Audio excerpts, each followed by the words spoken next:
Welcome to the 5-Star Preps Walkthrough. Powered by Coker Rental Company.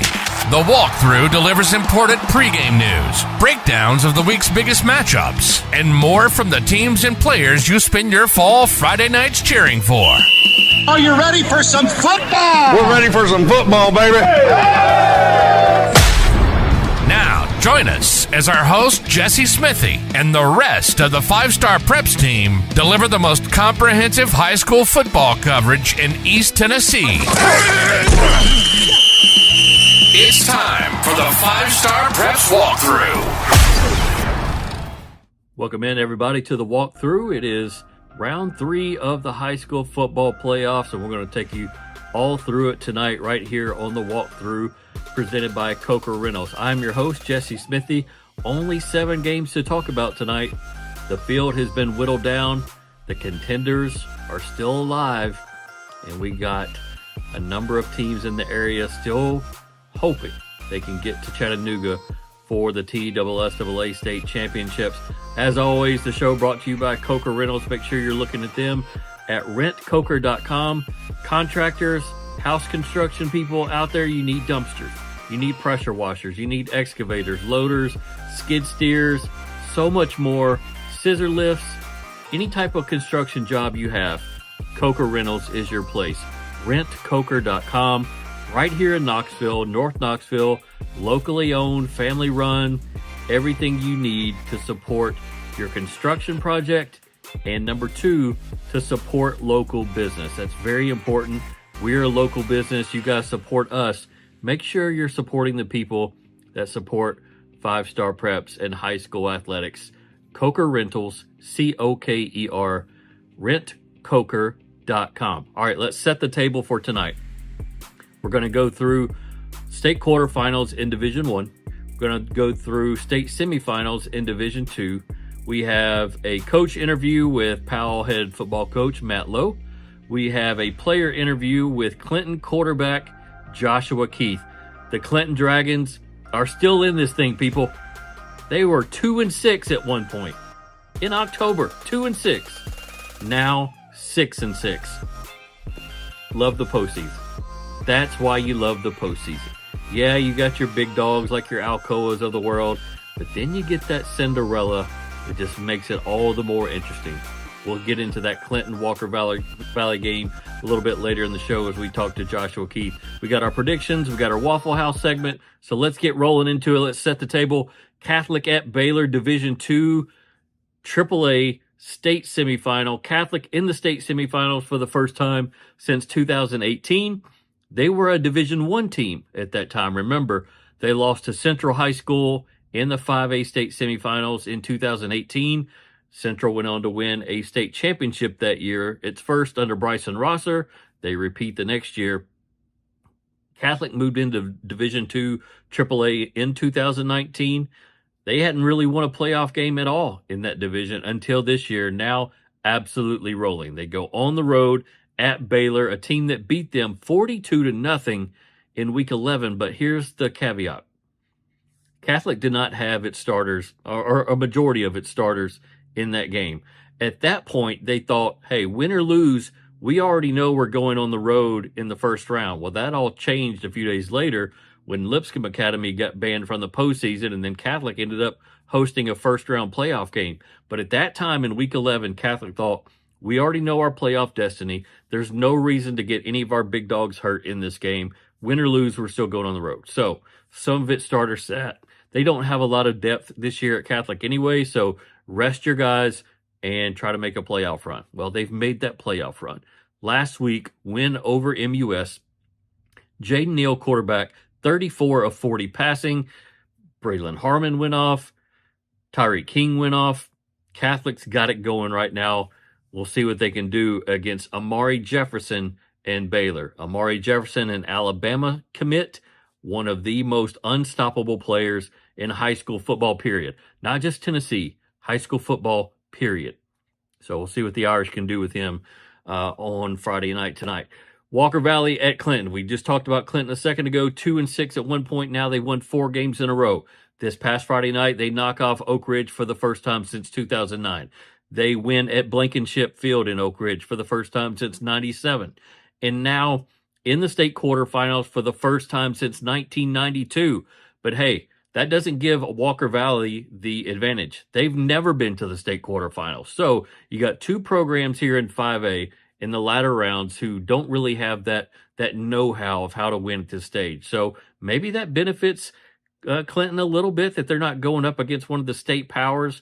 So yeah, Clinton's hosting a playoff game in the third round.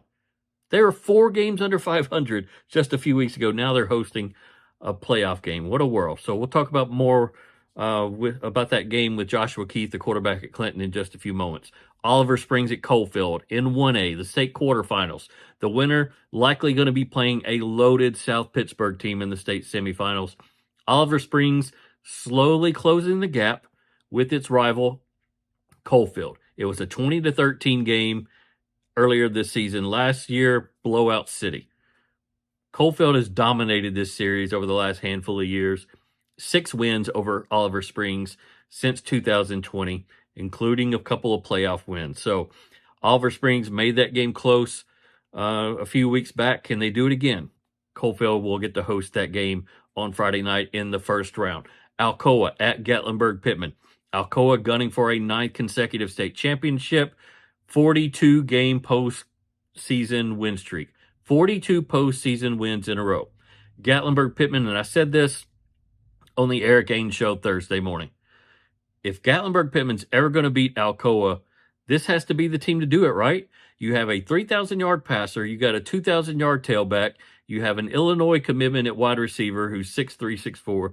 You have a Wake Forest wide receiver linebacker commit in Whitman Whaley, who's just blown up over the last 2 years statistically. You got a transfer mid-year that's an athletic dude who's kind of bolstered your offense and defense. GP, is this GP's year? I mean, nobody's going to pick Gatlinburg-Pittman to upset Alcoa. Certainly not, but Gatlinburg-Pittman, I think, believes they have the guys to challenge Alcoa. Now, they haven't played the toughest of schedules this year. They haven't, and I don't think they could argue that. But I think what GP looks at is last year. In the regular season matchup against Alcoa, they big played Alcoa a little bit, had some home run balls to Carlos Orr, and had some big plays. Now, they got shut down in the second half, but those players now are older, stronger, faster, and I think GP's saying, hey, this is our chance. If we're going to do it, it has to be now. We'll see if they can do that. Anderson County at Greenville. The matchup we love to see in the 4A postseason. We get it in the 4A quarterfinals tonight. Anderson County, 8-4, really rolling right now. Greenville undefeated. Can they do it? Can they do it? And Sean Winton, the Elizabethan coach, told us last week, and he said it best. Anderson County's program is now at the point where they believe. They don't hope. They don't hope they beat Greenville. They don't hope they beat Elizabethan. They believe they will. And that's a dangerous mentality to have for the opponents of Anderson County. It's the right mentality to have if you're Anderson County. Greenville rolling right along with Carson Quillen at running back. He went off last week in that win over Gibbs. And, of course, Nick Boog, running back at AC. Isaiah Hall, quarterback at AC, putting up big numbers this year. It's kind of like the Greenville defense versus the AC offense. Which one's going to budge? We'll see. We'll get to our predictions later in the show. Bearden at Bradley Central. Bearden was absolutely blasted in Week 11 at Bradley Central, 46-14. That was for the Region 2 championship, and they did not compete in that game. I think we'll see some different wrinkles from Bearden to kind of hopefully for them close this gap, try to compete for a little longer, but they did not show well in that game whatsoever. Boo Carter and Bradley Central are playing inspired, motivated football. There are times this year where maybe they didn't do that against some lesser opponents. They're still undefeated, but now you're seeing that full power. And if you want to gamble on the back end of your defense and try to stop Boo Carter and some of their other receivers, then Caleb Martin, their quarterback, runs a 4-3. So it's a pick your poison. It's really difficult to stop Bradley Central. So we'll see if Bearden can do that. They're going to need a Herculean effort out of their defense Friday night tonight. Final game to talk about, Powell and West. Powell had that game in hand against West High School earlier in the season, let it slip away. They lose by a point in overtime on a missed PAT. But you look at Powell's progression this year. Deuce Rogers, sophomore quarterback, he's over 1,000 yards rushing now. They have two 1,000-yard rushers, their quarterback and running back Connor Wheeler. Meanwhile, West offense still not, I wouldn't say that it's potent. It's serviceable. It's manageable. It's nothing that's going to put up 50 points unless it's just a weird night. So they're going to try to get it low scoring again. They're going to try to win with their defense, which has been phenomenal all year. They're always well coached defensively under Lamar Brown. And this West Powell matchup, they gave us drama last year in the state semifinals. West won that 28-21, went on to win a state championship, and gave us drama 2 years ago in the state semifinals. Let's see what it gives us tonight. We got Powell head coach Matt Lowe on the program. We're going to talk about this game tonight. Here's our interview with Matt Lowe. Thanks for joining us on the show. It's always, I know you guys never take it for granted, but it's always exciting for your team to be at this round of the playoffs and still alive, right? It certainly is. And, I've been at this a long time. There have been a lot of seasons where we weren't alive in the third round. We weren't alive in the quarters. And so, for this group, for the success they've had, every team is different. Every group is different. And from where we were early on in the year to where we are now is a lot about the character of these young men that are on this year's roster. Yeah, we like to get out in the spring in 7-on-7 in preseason and really see the growth. I mean, yeah, it allows us to say, hey, man, that kid looks good. He's going to be a player. But with Deuce Rogers, there were moments in the preseason where I would be like, man, I don't know, and then now here he is, 1,000-yard rusher. Y'all are still alive in the playoffs. Discuss his growth and just kind of what all has gone on to building Deuce Rogers to this point. I think so much of it was finding out who he was. For us as a staff and for him as an individual player, he's not Jordan Potts. And I think maybe early on there, some of him, some of us, we were trying to do a lot of those same type things that we've been doing around here the last 3 or 4 years with him. His skill set is different. So we had to figure out some things that were able to highlight his skill set. And so as we started adjusting, he started getting more comfortable. And so, bottom line, in so much of the course of the season, that's what it came down to. The great thing is he's got a very experienced offensive line in front of him. He's got Connor Wheeler right there beside him. He's got guys around him that say he doesn't have to go win the game every single Friday. There's some other really good pieces. As he's gotten better, our offense continues to get better. Let's go back to the regular season matchup against West High School, a program that y'all have seen so much over the last few years. Kind of had that game in hand for a while. When y'all went back and watched the tape, what were a few things that kind of went awry that you'll try to correct this second time around, or maybe that you learned from? Simple enough, we felt like we left some points, out there on the field. Had some opportunities there in the third quarter, maybe to either get a field goal or maybe to punch in another touchdown, and we turned it over.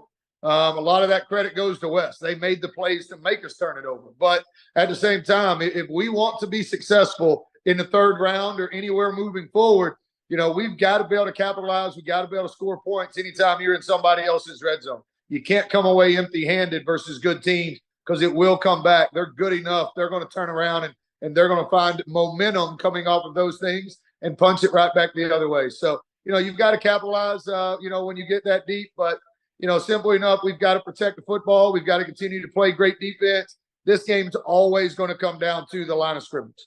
They're good in the box. They're good on defense. They run the football. We do the same thing. This game's going to come down to a line of scrimmage type game.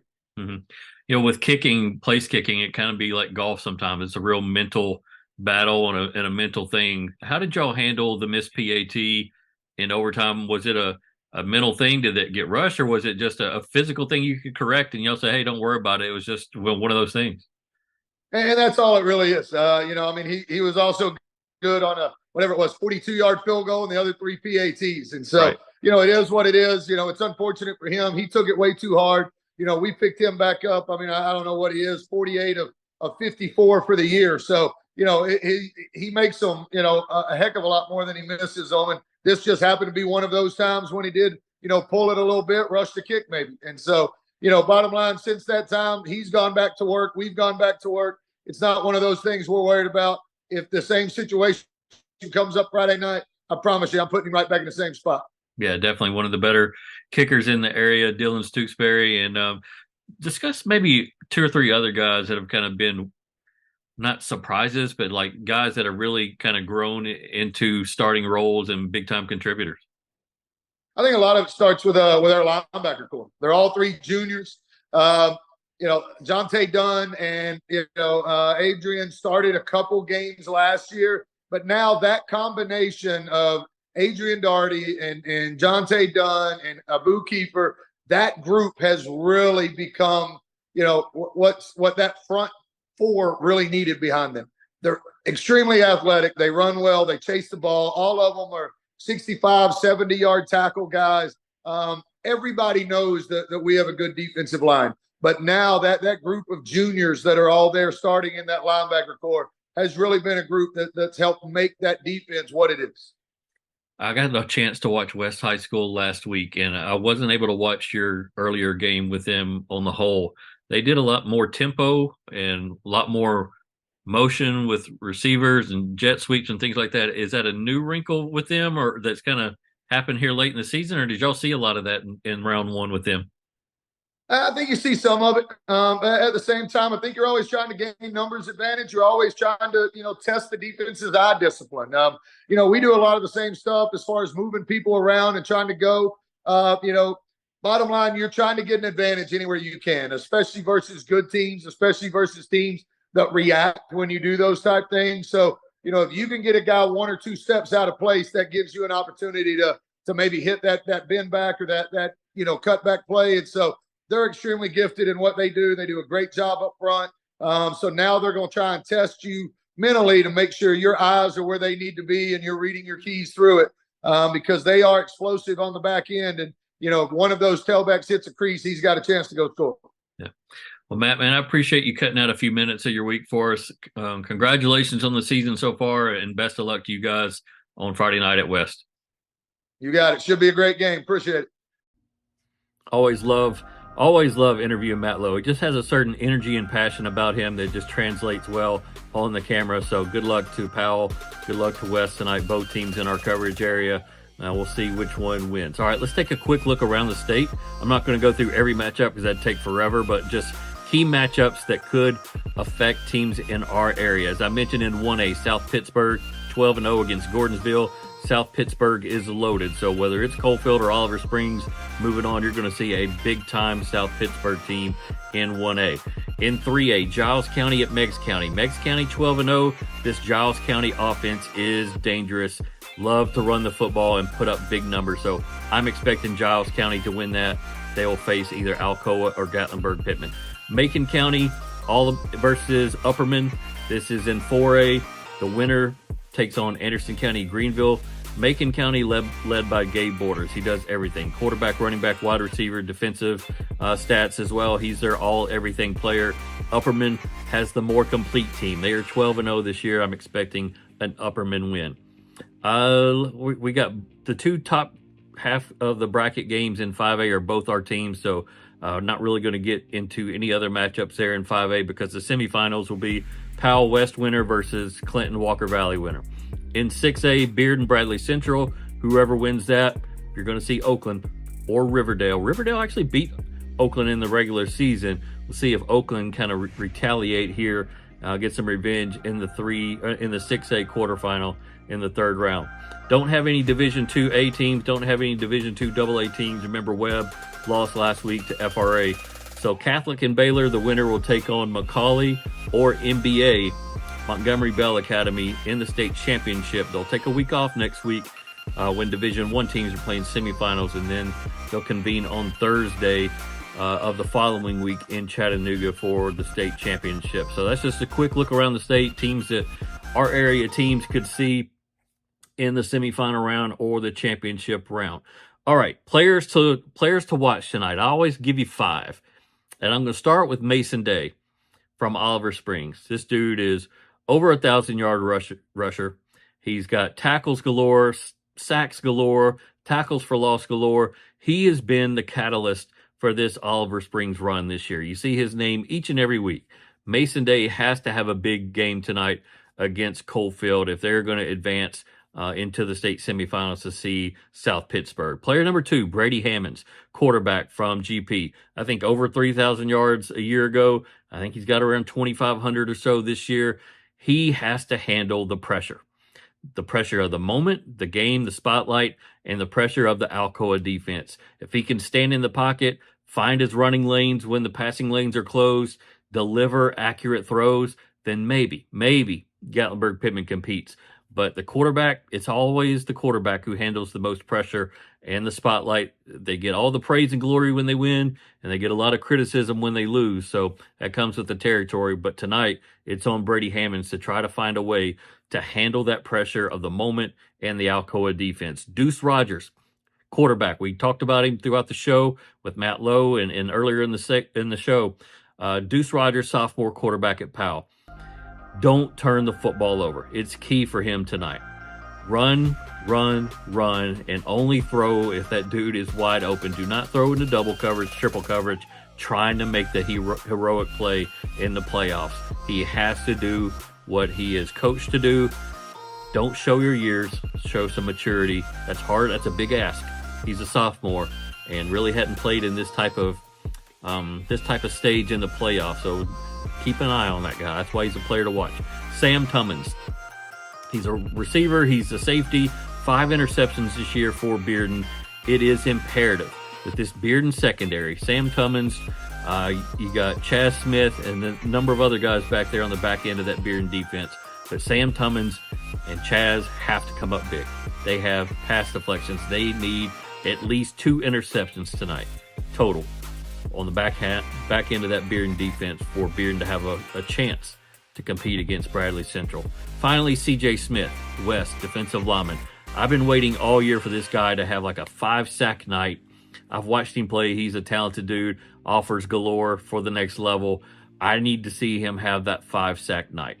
If Deuce Rogers is running around and playing frantically, CJ Smith needs to be the guy that's leading that defensive charge for West, creating that havoc. And so those are our 5 guys to take a look at. Player of the week, Joshua Keith. Not one of these 5 guys that I mentioned, but he had an unbelievable night in a round 2 victory. And he is the 5-star Preps Smith-Built Homes Player of the Week. Here's our interview with Joshua Keith. And Josh, I look back to last week, 2 rushing touchdowns, 2 passing touchdowns, the historic win over Oak Ridge. Take me back to that night and just the emotions, what you felt like after winning that football game. The emotions were high. It was very surreal for my guys and I, and the coaches and just the community in general. It was a very big win. It's something that hasn't been done in a very long time. And, when we won, we just took it in and, had a great time with it.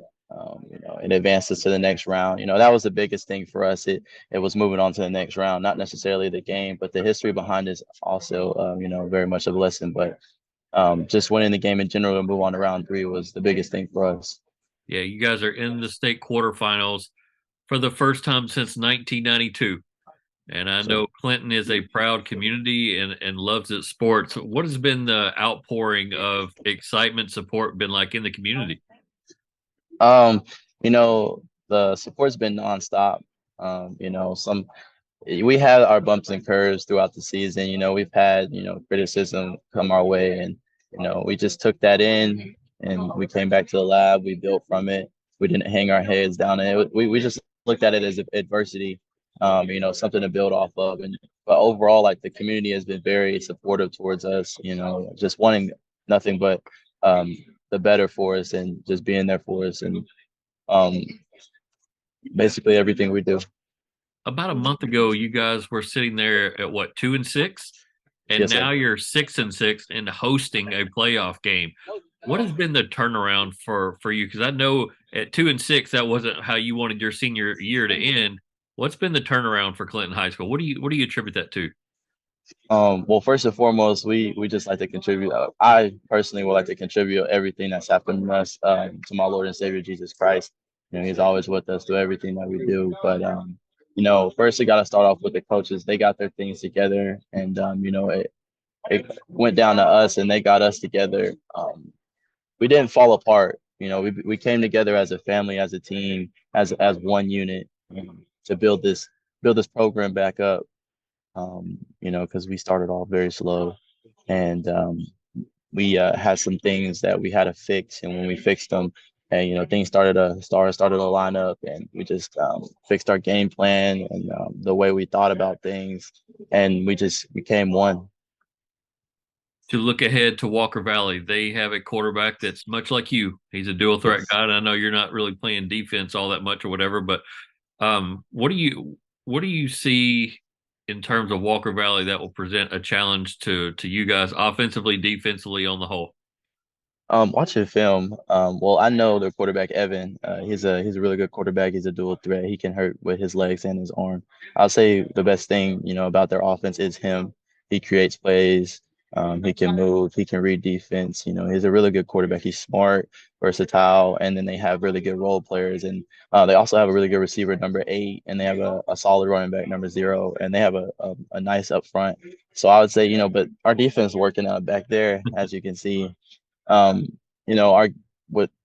We know that they have a very dynamic offense and a really good quarterback. So, Coach Keith and Coach Graham are going to put something together to, try to contain him the best they can, and just get our guys, keep him contained in the box. Don't let him use his legs as much. And for our offense, we're just going to stick to what we do, establish the run game, with Jawan. And they run a 3-down lineman with a solid linebacker core from what we've seen on film. But the game plan is going to be the same for them. And they're kind of physical up front for what we've seen with McMinn when we watched that on tape. But we got to be physical with them as well and execute with no turnovers. Whether you guys win or lose this Friday night, I know you will still have a next step in your career. You committed to UT Martin. That's a place that I know extremely well. I grew up over there on that side of the state. And what did you like about that program, and how excited are you to kind of someday kind of make that jump to the college level? I think the main thing that I liked about visiting UT Martin was definitely Coach Simpson, the head coach.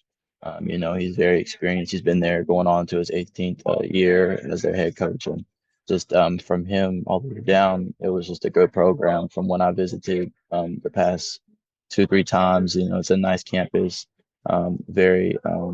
it's beautiful campus. Actually, they have a nice field. I really like the ball they play. Their offense fits what I do, and they have a really good coaching staff. They interest me most just because of like the things that they portrayed, the offense that they ran, the winning culture that they have, the very organized culture they have, the engineering program they have, the good schooling they have. It's nice. Yeah.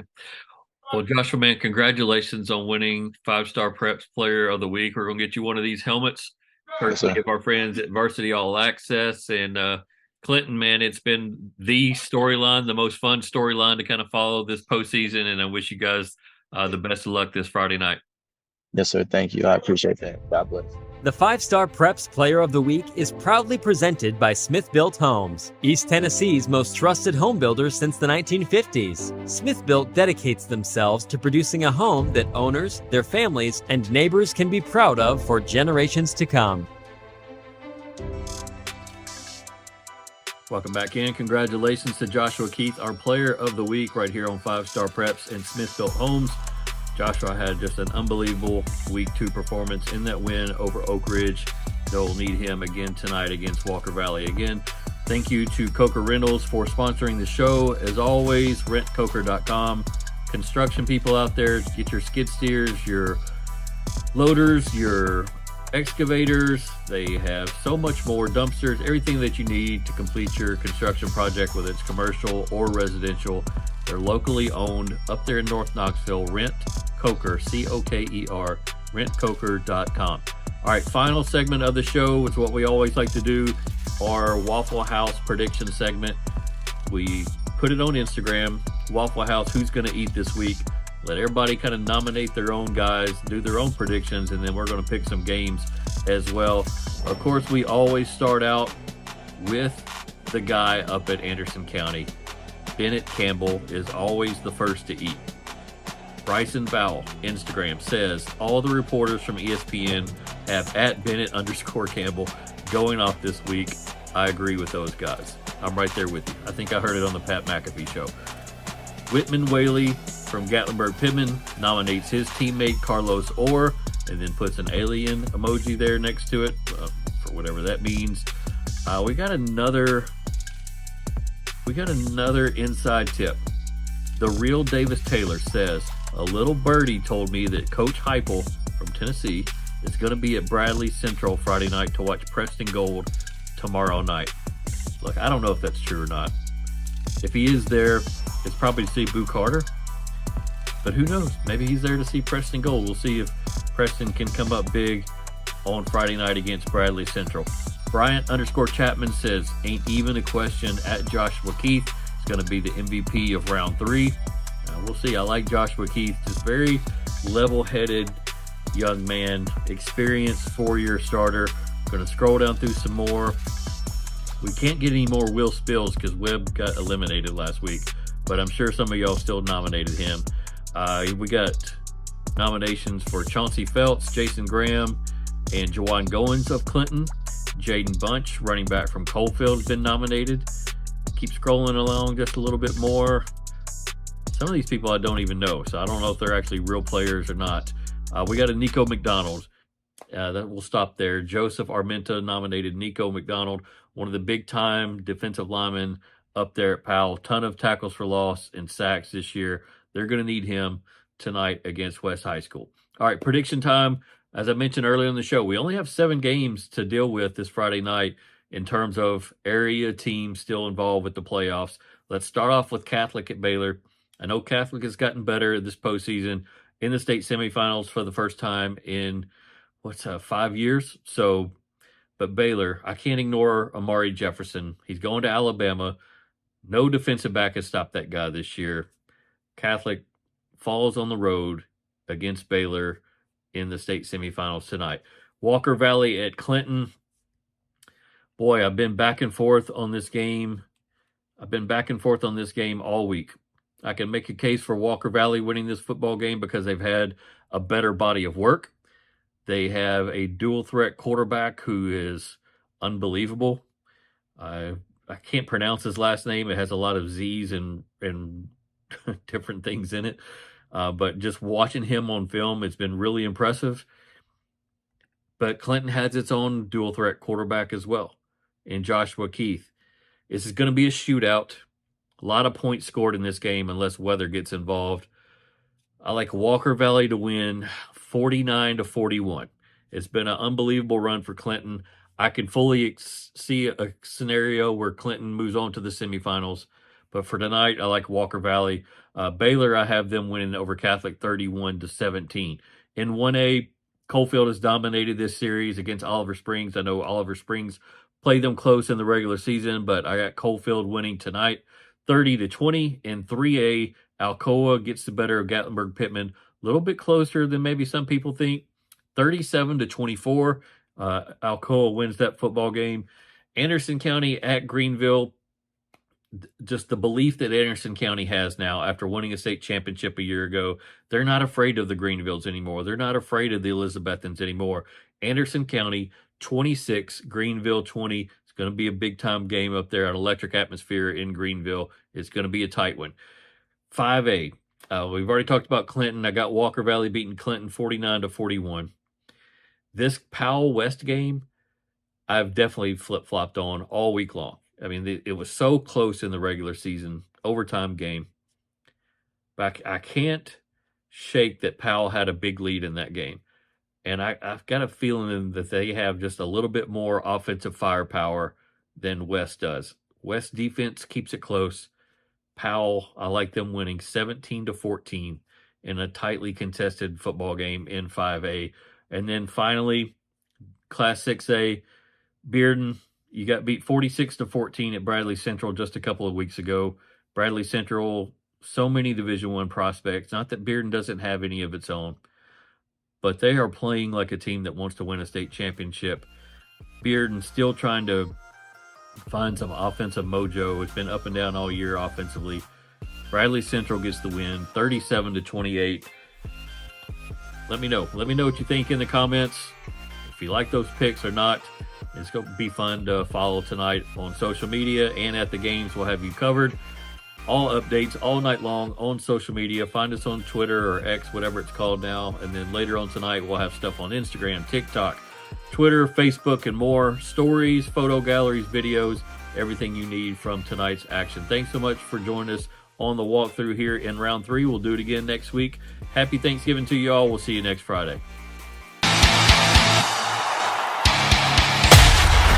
Welcome to the 5-Star Preps Walkthrough. Powered by Coker Rental Company. The walkthrough delivers important pregame news, breakdowns of the week's biggest matchups, and more from the teams and players you spend your fall Friday nights cheering for. Are you ready for some football? We're ready for some football, baby. Now, join us as our host, Jesse Smithey, and the rest of the 5-Star Preps team deliver the most comprehensive high school football coverage in East Tennessee. It's time for the 5-Star Preps Walkthrough. Endless hold times and that user-friendly website can just add to your frustrations when you need business to run on time. Your contact, who is just a phone call away, doesn't turn out to be so available after all. Best Logistics Group puts you first. When our team promises we can handle that, you can count on us to be there when you need us, not just when it's convenient. To put an end to your supply chain headaches, just remember there's Best Logistics Group. Technology has certainly made everyone better, but it's the people that separate the good from the best.